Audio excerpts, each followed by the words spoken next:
Muito bem, nação, bora acompanhar aqui a imprensa esportiva assustada e trazendo as informações do Flamengo. Só elogios pro Mengão, que vai enfrentar o Grêmio na próxima partida do Campeonato Brasileiro. Tem muita informação nesse vídeo, separei 3 cortes aqui.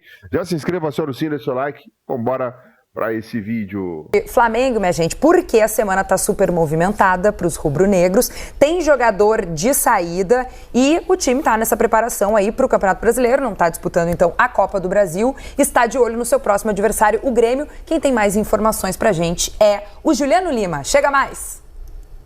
Fala pessoal do Tá Na Área, tudo bem? Boa tarde a todos. Tem jogador saindo do Flamengo. Meio-campo Matheus Gonçalves foi negociado com a Al-Ahly da Arábia Saudita. 8 milhões de euros, cerca de 50 milhões de reais. Antes, o Flamengo tinha sido procurado pelo Cruzeiro e pelo CSKA da Rússia, interessados pelo jogador, mas ele vai mesmo para o futebol árabe. Depois da goleada contra o Vitória no Maracanã pelo Campeonato Brasileiro, o elenco do Flamengo ganhou folga ontem e se reapresentou hoje pela manhã. Para a partida contra o Grêmio no próximo domingo pelo Brasileirão, também no Maracanã, o Flamengo não deve contar com o lateral esquerdo Alexandro. Ele sofreu uma lesão na panturrilha esquerda na partida contra o Vitória, saiu ainda no primeiro tempo e deve ficar de fora mesmo. Aí o Ayrton Lucas e Vinha vão disputar uma vaga ali na lateral esquerda, quem vai ficar no lugar do Alexandro nesse caso. Lembrando, o Alexandro foi cortado da seleção brasileira para os próximos compromissos nas eliminatórias da Copa do Mundo, nos dias 4 e 9 de setembro contra Chile e Bolívia. Então, o Ancelotti já cortou o lateral esquerdo do Flamengo. E por falar no jogo do Grêmio, contra o Grêmio, melhor dizendo, no domingo, expectativa de casa cheia, viu? Mais de 60 mil ingressos foram vendidos, o torcedor do Flamengo está empolgado, vai apoiar o time mais uma vez, afinal de contas é o líder do Campeonato Brasileiro e vem de uma goleada histórica de 8-0 contra o Vitória. Valeu, gente, um abraço a todo mundo. Valeu, Juliano Lima, obrigado pelas informações. Tem mais informação, mais notícia envolvendo o Flamengo lá no GE.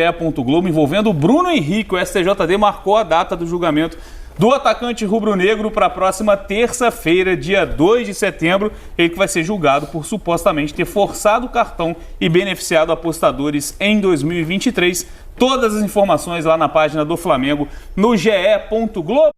Que isso, hein, Mengão? 8-0. Para você que estava em Marte, que caiu de paraquedas, que não sabe o que aconteceu. Como assim 8-0? O Vitória não foi para campo, não jogou. Foi uma das atuações mais impressionantes que eu vi no Campeonato Brasileiro de Pontos Corridos e talvez uma das maiores do futebol brasileiro, em termos de imposição, em termos de jogo plástico, em termos de envolvimento do adversário. Você pode falar o que quiser para tentar minimizar o feito do Flamengo. Ah, mas era o Vitória. Alguma equipe fez isso com o Vitória no campeonato? Então, assim, não tem o que falar, gente. Não tem o que falar. O Flamengo fez com o Vitória o que quis, quando quis. E talvez o placar pudesse até ser maior. O Flamengo ele não tirou o pé. Ele acho que em alguns momentos, né, respirou no jogo. Mas em todo momento, até pelas trocas que o Felipe Luiz fez, né, colocando reservas que são titulares no segundo tempo, o Flamengo continuou em cima, porque essa é a característica do Flamengo. E cara, a ideia estava muito clara desde o início. É um Flamengo que com 3 minutos de jogo, estava 2-0. Estava 2-0. Fica até difícil analisar o jogo, taticamente, né? O Vitória nas cordas, como se fosse atropelado por uma jamanta, um caminhão, assim, não conseguiu reagir. Chegou em algum momento... O Vitória cruzou a linha divisória do gramado. Vejam bem esse dado. O Vitória cruzou a linha divisória do gramado aos 18 minutos. Só aos 18 minutos o Vitória conseguiu atacar o Flamengo. Atacar. Ficar com a bola no campo de ataque. Porque até então ele não tinha conseguido. A primeira finalização veio com 37 minutos de jogo do Vitória. Sem problemas pro Rossi também. Que foi um assistente, né, do jogo, assistiu o jogo. O Pedro fez 3 gols de bola rolando. Teve um pênalti no jogo, tá? Que aconteceu. Eu sei que é discutível, a galera vai falar que contra o Santos, ou a favor do Santos, a arbitragem não deu, né? Com uma bola inesperada, com o braço estendido também. Acho que são lances diferentes. Mas nesse lance aí, o Ramon tá com o braço estendido, né? Numa ação de bloqueio. Mesmo que ele, daqui a pouco a bola, o jogador tá próximo dele e tal. Só que já tava 7-0, né? E aí o Pedro oferece pro Bruno Henrique, que já estava em campo no segundo tempo, para fazer o 8º gol. O Pedro fez um hat-trick com a bola rolando. O primeiro gol foi de cavadinha, perna esquerda. O segundo gol ele recebe do Lino dentro da área, desloca o goleiro, mas com uma facilidade. E o terceiro gol, aí ele dá um corte no zagueiro e dá uma cavadinha de direita para tirar o goleiro da jogada. Samuel Lino fez 2, os primeiros dele com a camisa do Flamengo. O Arrascaeta fez um golaço e deu assistência também. O Arrascaeta é impressionante. Ele tá com 11 gols e 10 assistências em 18 jogos na temporada. Inacreditável. Pode até não estar na sua plenitude física. Olha o que ele segue fazendo no Flamengo, o uruguaio Jordan de Arrascaeta. O Pedro chegou na marca de 100 gols no novo Maracanã. Maior artilheiro do novo Maracanã. O Luiz Araújo também fez um gol. Belíssimo gol. E o Arrascaeta, como eu disse, um, e o Bruno Henrique de pênalti o outro. A gente até se perde, né? Porque foi um negócio assim, gente. Poucas vezes eu vi. E a maneira como os gols saíram, se você não assistiu o jogo, assista os melhores momentos. É gol assim, de pelada, de jogo beneficente, sabe?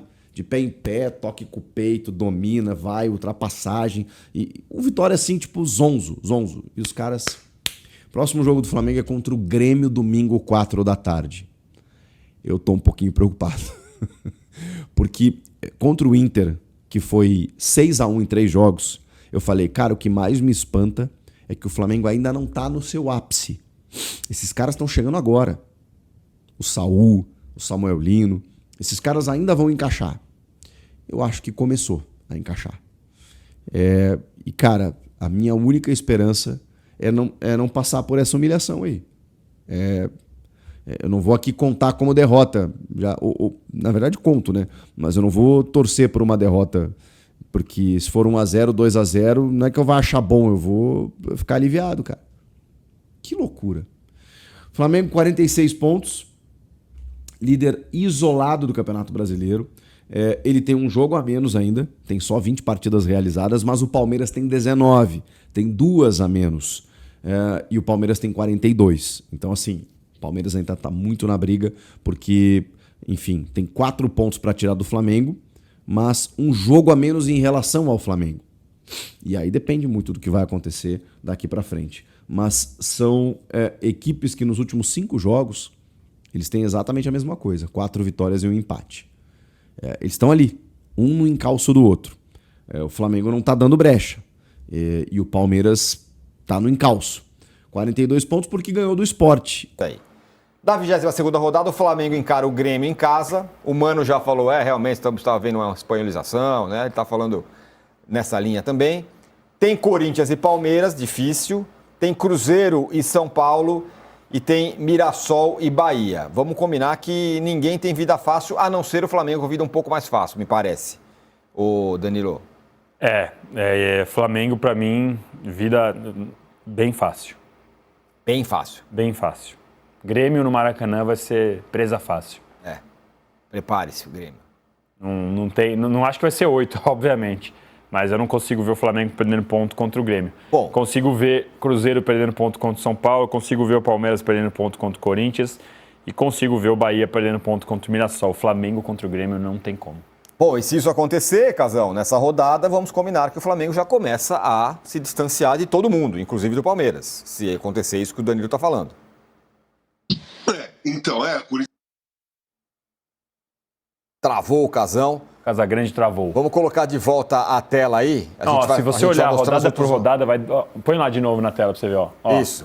22ª rodada. Quem tem vantagem? Juventude e Flamengo. Quem tem vantagem? Pois é. Não, o Palmeiras também não está mal. Não, mas não compara jogar com Juventude jogar com Inter. O Flamengo é curioso. O Flamengo não ganha de Juventude lá há muito tempo. É mesmo? Tem uma questão lá. Mas enfim. E o Juventude vem jogando melhor com o Carpini. E aí tem Bahia e Cruzeiro, que é um confronto direto. Certo? Certo. Na 24ª rodada tem Flamengo e Vasco. Eu sei que é um clássico. Eu sei que clássico é clássico. Mas vamos combinar que o Vasco não tem sido adversário para o Flamengo. Não. Tem Palmeiras e Fortaleza também. Vamos combinar que tá bom pro Palmeiras. Cruzeiro e Bragantino, um pouco chato. Chato. E Ceará e Bahia, um pouco chato também. Pro Bahia. Mas acho que é chato. É um confronto que ganha um pouco mais. Embora o Ceará esteja na parte intermediária da tabela ali, ganha uma rivalidade aí da Copa do Nordeste entre eles. Aí, Corinthians e Flamengo, chato, né? Embora o Corinthians esteja numa situação pensando na Copa do Brasil e tal. Bahia e Palmeiras, bem chato. Chatíssimo. Nossa, o Palmeiras perdeu do Bahia no Allianz. E Vasco e Cruzeiro, chatinho. Não. Ó, vamos direto ao ponto aí, ó. 1, 2, 3, 4 rodadas em que o Flamengo tá numa situação melhor do que o Palmeiras. 4 seguidas. Inclusive essa do Corinthians. Inclusive essa, com certeza. Muito.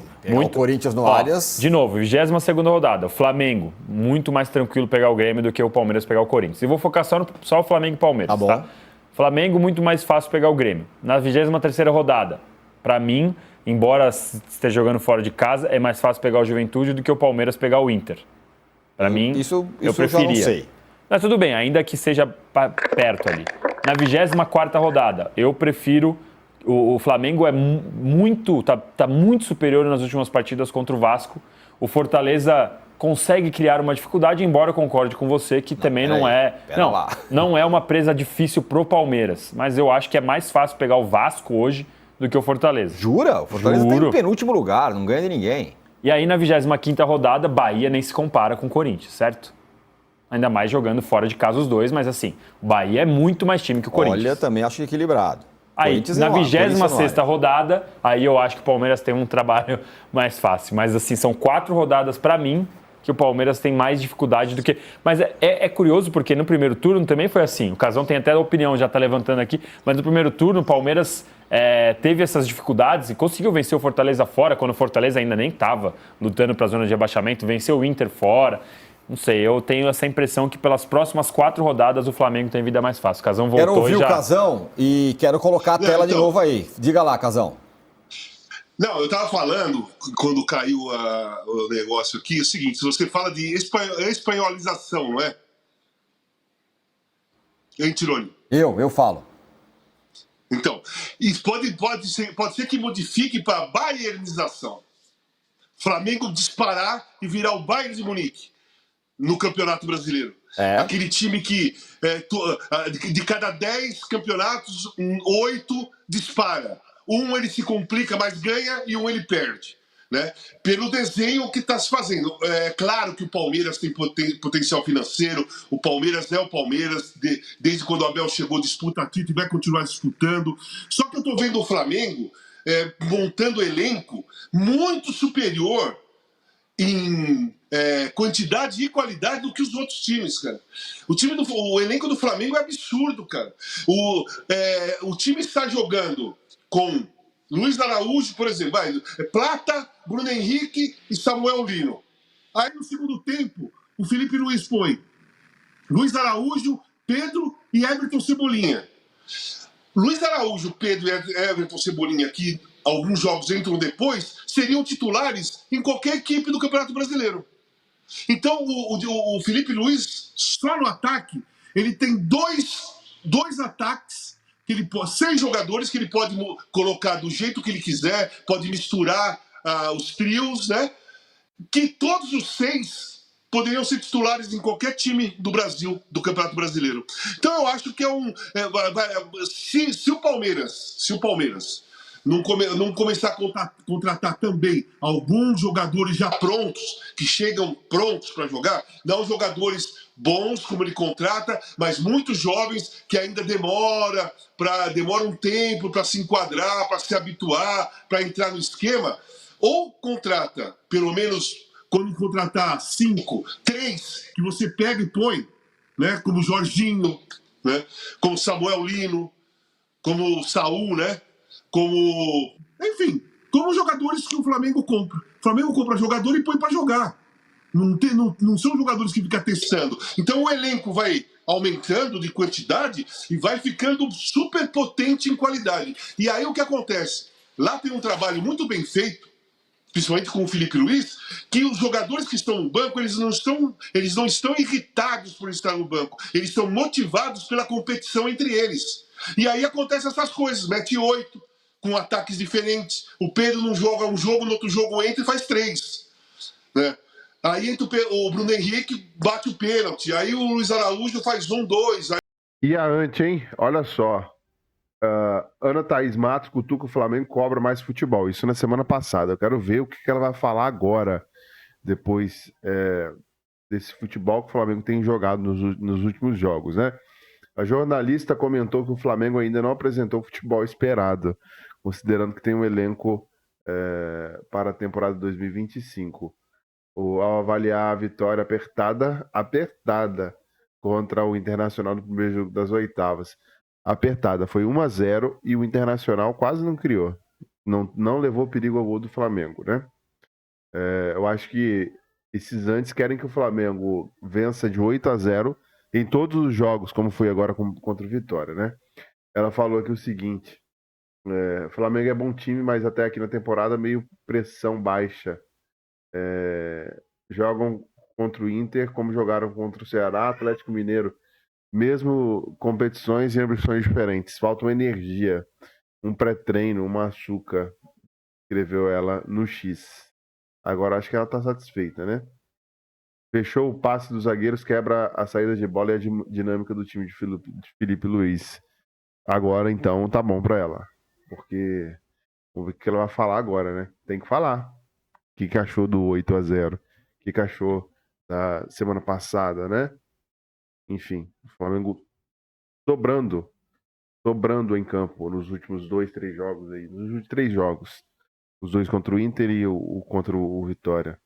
Vamos ver, né? O que vai falar. Já se inscreva no canal, acione o sininho, deixe o like, até o próximo vídeo.